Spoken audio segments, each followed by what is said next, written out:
It's 6 o'clock, and here's what's happening. Deciding whether to dissolve. A vote is expected any moment to see if the School Reform Commission will hand control of the schools back to the city of Philadelphia. Good evening, everyone. I'm Yuki Washington. I'm Jessica Dean. This vote comes just weeks after Mayor Kinney called on the SRC to disband. Eyewitness News reporter Joe Holden is live inside the meeting at school district headquarters. Joe. Yeah, Jess and Yuki, and this is expected to be a long meeting. We are only about 10 speakers in.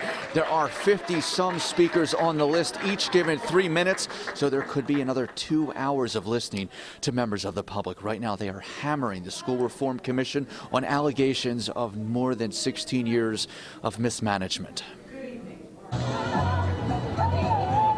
A dance party on North Broad. Teachers and parents call this the start of happier days. 16 years of this reign of terror. Perhaps that's a little dramatic, but there is a wave of relief at school district headquarters as the School Reform Commission is expected to vote to dissolve, paving the way for a locally appointed 9-member school board. It's what we've wanted for a number of years, for the 17 years, in fact.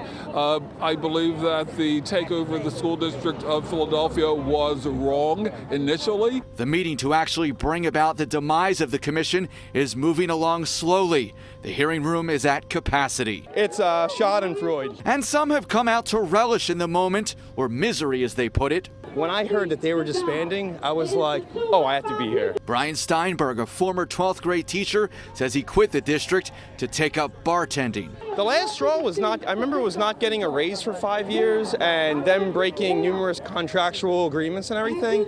And I was just like, what? Like, it's almost like you were backed into a corner.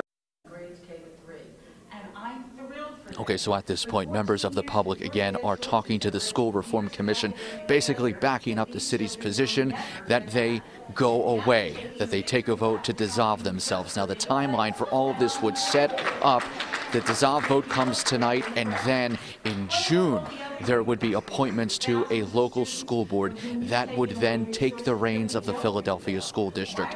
My colleague David Spunt is here monitoring tonight's developments, and he will have the latest starting on Eyewitness News at 11.